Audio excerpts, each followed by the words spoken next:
So hi friends, welcome to my channel, and for today I will be starting with the next lesson, that is lesson 7, that is of natural resources, और ये है mainly energy resources के बारे में. So previous lesson was on natural resources और जो था mainly water resources के बारे में, और ये आपका एनर्जी रिसोर्सेज के बारे में. So now we are on the energy resources and इसमें हम मेनली क्या पढ़ने वाले हैं, that is of renewable and non renewable sources of energy. Nuclear energy के बारे में पढ़ेंगे एंड बहुत सारी और चीजें like fossil fuels and etcetera. So now we are coming to the this lesson. सो उससे पहले मैं आपको बता दूं कि वीडियो को लाइक जरूर कर देना एंड वीडियो का like target is 100 likes and आपको इंपॉर्टेंट क्वेश्चन आंसर्स की वीडियो भी जल्दी मिल जाएगी. एंड कई बच्चे कमेंट कर रहे हैं दैट इज कि हिंदी में वीडियो प्रोवाइड कर दो, तो मैं आपको हिंदी में एक्सप्लेन कर रही हूँ इस वीडियोज में, और अलग से मैं आपको हिंदी की वीडियोज नहीं प्रोवाइड करने वाली because I am English medium student.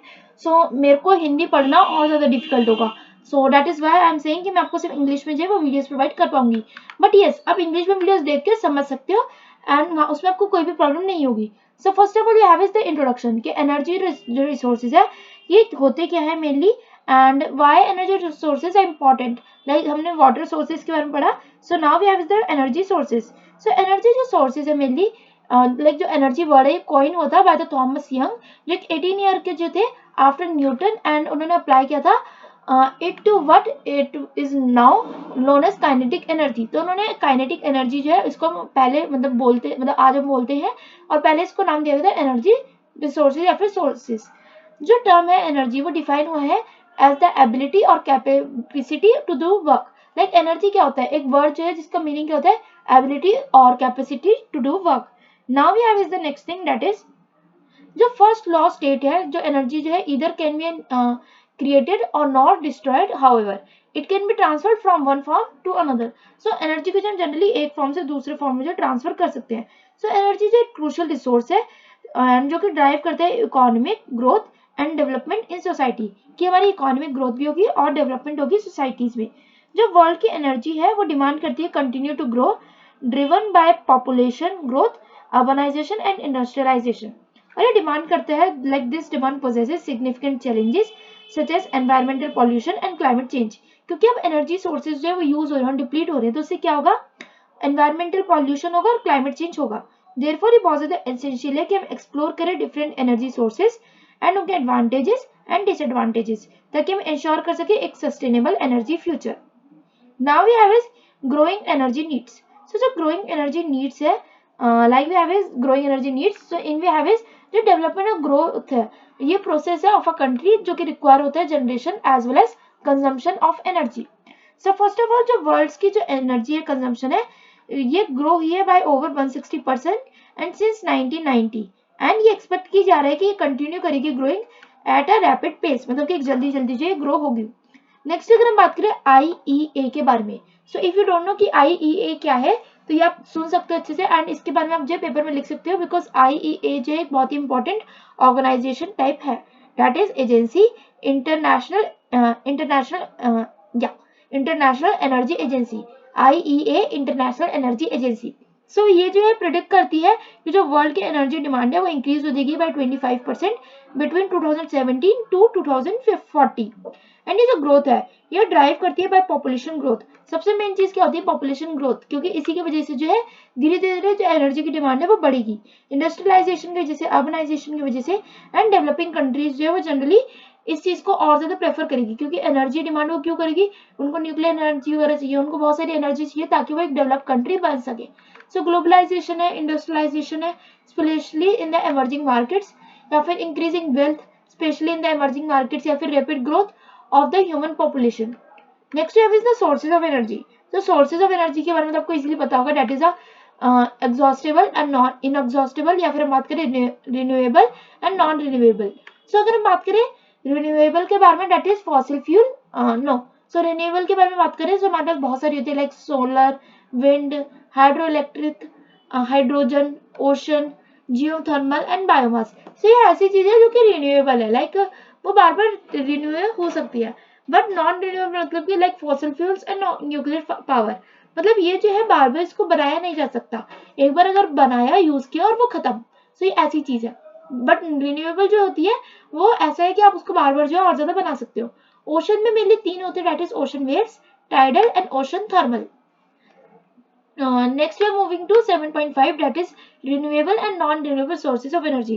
तो इन दोनों को मैंने आपको डिफरेंस तो बता दिया है, बट एक ओवरऑल डिफरेंस अगर मैं आपको बताऊं दैट इज जो रिन्यूएबल एनर्जी सोर्स है वो रिप्लेनिश हो जाते हैं नेचुरली एंड सस्टेनेबल होते हैं like sustainably over time, such as solar, wind, hydro, geothermal and biomass. And वही अगर हम बात करें नॉन रिन्यूएबल के बारे में that is this one. So non renewable energy sources जो है वो कौन कौन से होते हैं?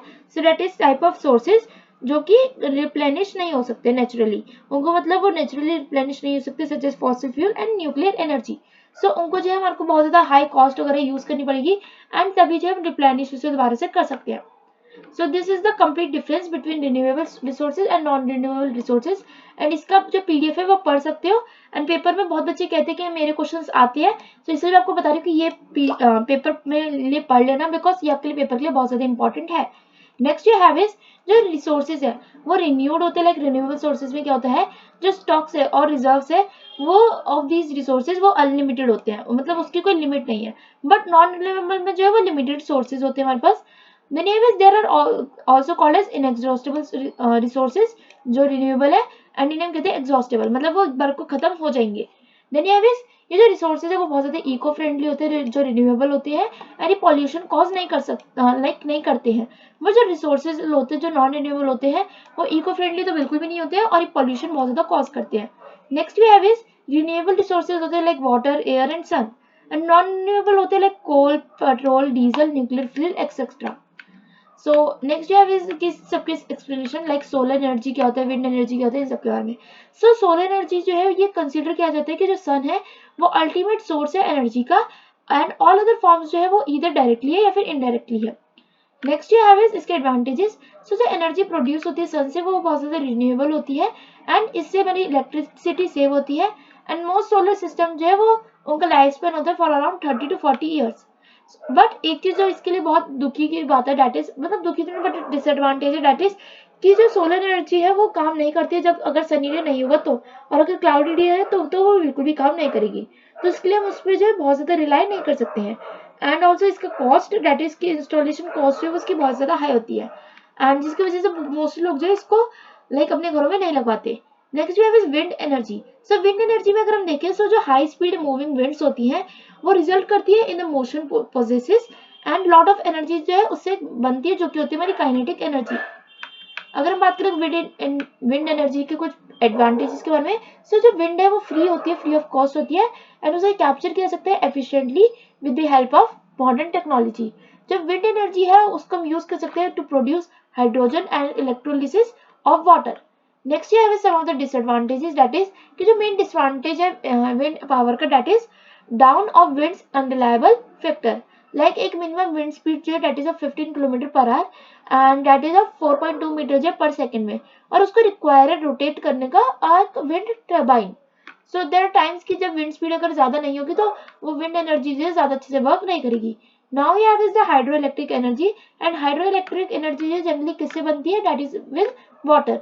सो हाइड्रो इलेक्ट्रिक जो है वो एक क्लीन सोर्स ऑफ एनर्जी है और इसमें वाटर जो है यूटिलाइज होते हैं फॉर इरिगेशन पर्पस, और जो वाटर है उसको यूटिलाइज किया जाता है as a source of drinking water जो कि प्रोवाइड करता है drinking water for the people living and particularly in desert like of Rajasthan and Gujarat. Then we have disadvantages. So जो नेचुरल एनवायरनमेंट है वो डिस्ट्रॉय होता है as a result of large scale flooding and ये वाटर लॉगिंग एंड सिल्टेशन मुझे वो cause करता है and increase seismicity due to the large volume of water impounded. Next you have is hydrogen energy. So hydrogen energy के बारे में अगर हम बात करें so ये burn करती है in the air and ये combine करती है with oxygen to form the water with a liberation to enormous quantity of energy जो कि है around 150 kilojoules per gram. So advantage किसके बारे में बात करें so at present जो form of liquid hydrogen है वो it is used as a fuel in spaceships. And disadvantage की में बात करें तो हाइड्रोजन जो है वो बहुत ज्यादा एक्सपेंसिव होती है एंड वो इनफ्लेमेबल होती है एंड एक्सप्लोजिव होती है, लाइक वो बहुत जल्दी एक्सप्लोज वगैरह भी कर सकती है एंड उसमें सेफ्टी हैंडलिंग जो बहुत ज्यादा चाहिए होती है। Next you have is the ocean energy. So ocean में अगर आपको पता हो सो वर्ल्ड का जो लार्जेस्ट सोलर कलेक्टर है दैट इज मोर देन 70% जो अर्थ का सरफेस है वो ऑक्यूपाई करता है एंड ओशन से एंड जो ये सबसे ज्यादा लार्जेस्ट सोलर कलेक्टर है। नेक्स्ट भी है इसके जो ओशन है ये एक वाइटल सोर्स है एनर्जी का, लाइक ओशन टाइड्स होती है जो कि प्रोड्यूस करती है gravitational force of the sun and moon. Also कई बच्चे बोलते हैं कि मैं आपको जल्दी जल्दी पढ़ाती हूँ, तो उसके लिए आप क्या कर सकते हो कि वीडियो की स्पीड को जो है थोड़ा तेज कर सकते हो, लाइक थोड़ा धीरे कर सकते हो, that is from playback speed and you can just watch the video at 0.5। So now I am skimming some of the topics जो कि मैं आपको क्वेश्चन आंसर्स की वीडियो में करवा दूंगी। So now we have is geothermal energy, और ये एक इंपॉर्टेंट एनर्जी है बिकॉज ये एक एनर्जी जो है ये प्रोड्यूस करती है the hot rocks present inside the earth and in many places जो below the surface of earth जो है एक हाई टेम्परेचर होता है एंड हाई प्रेशर होता है जो कि स्ट्रीम करते fields are present. So now we have is the next thing that is biomass energy. So biomass energy बहुत इंपॉर्टेंट है आपके लिए, जैसे कि जो ऑर्गेनिक मैटर होता है जो कि फॉर्म होता है by the plants and animals और जो कि इंक्लूड करते हैं agricultural waste like crop residues, wood, manure, then you have cattle dung and sewage etcetera. So ये सारे जो है किसको रेफर किया जाता है, इसे करा जाता है refer as a biomass energy. Next we are moving to the that is advantages के बारे में अगर हम देखें, सो पेट्रोक्रॉप जो है लाइक पेट्रोक्रॉप जो है वो सेंसिबल वेस्ट मटेरियल है जो कि हम इसको यूज कर सकते हैं एंड ये फ्यूल सोर्सेज के लिए बहुत ज्यादा चीप होता है। बायोमास जो है वो कोई भी लाइक बहुत ज्यादा एमिट वगैरह नहीं करता कोई particular gas like CO2। Then we have इसके जो बायोमास है वो हेल्प करता है कि to reduce disposal costs. Then we have some of the disadvantages कि ये अवेलेबल नहीं है ऑल ईयर राउंड क्योंकि इसको हम जो है कई टाइम पे ही यूज कर सकते हैं and emission of green house gases जो कि रिलीज करते हैं pollution like pollutants into the atmosphere causing air pollution. Then we have the non-renewable energy resources. So ये एक important है आपके लिए non-renewable resources that is fossil fuels. So fossil fuels जो है वो comprise करते हैं hydrocarbons and जो fossil fuels है वो involve करते हैं deposits of once living organisms. And अगर हम बात करें fossil fuels के बारे में, so जो energy provision है are the three types, just is coal, oil and natural gas. So now we are moving to the next thing that is energy content of fossil fuels and biogas. So सबसे पहले हम देख लेते हैं energy content of the fossil fuel. So fossil fuel जो है ये एक मोस्ट कॉमनली यूज सोर्स है of energy and according for like accounting for 84% of world's energy consumption. So next we इसके फॉसिल फ्यूल जो है वो फॉर्म होते हैं from the remains of dead plants and animals और जो कि बरी किए जाते हैं फॉर मिलियन ऑफ ईयर और उनमें जो है they include coal, oil and gas. जो फॉसिल फ्यूल्स है वो हाई एनर्जी डेंसिटी के होते हैं एंड मीनिंग जो कि कंटेन करते हैं a lot of energy per unit और अ वॉल्यूम और अ मास। सो फॉर एग्जांपल जो 1 किलोग्राम कॉइल जो है वो प्रोड्यूस करता है around 7 kilowatt per hour of energy. Then we have is the next thing that is nuclear energy. yes, so we are moving to the next thing that is nuclear energy. Yeah, so here we have is the nuclear energy. So nuclear energy के बारे में अगर हम बात करें, so nuclear energy ये generate करती है through the process of nuclear fusion, where जो atoms जो है वो स्प्लिट करते हैं ताकि वो रिलीज कर सके एनर्जी को एंड देन जो न्यूक्लियर प्लांट्स है वो यूज करते हैं यूरेनियम और प्लूटोनियम एज अ फ्यूल। जो न्यूक्लियर एनर्जी है उसकी एक हाई एनर्जी होती है, डेंसिटी होती है एंड वो प्रोड्यूस नहीं करती ग्रीन हाउस गैसेस और एयर पॉल्यूशन। However, वो possess करते हैं significant environmental and safety risks such as radioactive waste and the potential of nuclear incidents. And so आपको इसमें मैंने बता दी न्यूक्लियर फ्यूजन वगैरह के बारे में एंड ये सारे जो आपके कुछ इंपॉर्टेंट टॉपिक्स थे। And now we are moving to the last में भी that is the national solar mission. So जो नेशनल सोलर मिशन जो है ये आता है मेनली 8th की नेशनल मिशन जो कि कंप्राइज करता है इंडिया की नेशनल एक्शन प्लान को on climate change. Then you have इसकी NAPCC जो है वो लॉन्च हुई थी 30 जून 2008 में और वो आइडेंटिफाई करती है डेवलपमेंट को सोलर एनर्जी टेक्नोलॉजीज की in a country as a national mission and in order to promote ecologically sustainable growth and meet the challenge of India's energy security. जो नेशनल सोलर मिशन है वो launch करती है by the government of India and state governments as a major initiative.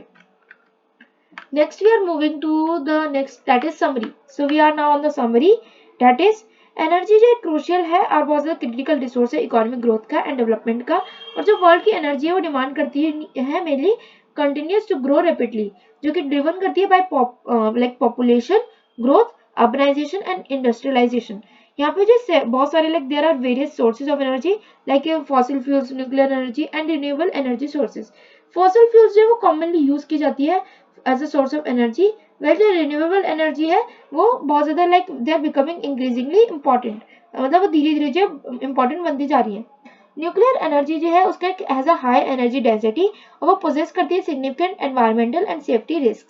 And ये essential है कि हम explore करें different sources of energy and their disadvantages and advantages, ताकि हम इंश्योर कर सके सस्टेनेबल फ्यूचर, ताकि हम एक अच्छा फ्यूचर जो इंश्योर कर सके। एंड इसके लिए हमको क्या करना बहुत जरूरी है, एंड दैट इज कि हम जो डिस्कवर करें different type of energy sources. And with this I will end this video here only. Video का लाइक टारगेट इज 100 लाइक्स का, तो वीडियो को लाइक कर देना। ऑल्सो आई एम प्लानिंग कि before your exams are ending, so इस channel के 2000 subscribers होते हैं तो आप चैनल को सब्सक्राइब भी कर देना। एंड कई बच्चे मुझसे नेक्स्ट सेमेस्टर के लिए मांग रहे थे नोट्स वगैरह, सो वो भी आपको जल्द ही प्रोवाइड होंगे। सो इसलिए मैं आपको बोलूंगी कि सब्सक्राइब जरूर कर लेना, क्योंकि जो नेक्स्ट लाइक सेकंड सेमेस्टर है उसमें भी मैं आपकी ऐसी तैयारी करवाने वाली हूँ, इंपॉर्टेंट क्वेश्चन आंसर दूंगी जो कि आपको हेल्प करेंगे। वीडियो को लाइक कर देना, चैनल को सब्सक्राइब और डिस्क्रिप्शन चेक कर लेना, एंड कमेंट्स में बताना वीडियो कैसी लगी। Bye bye.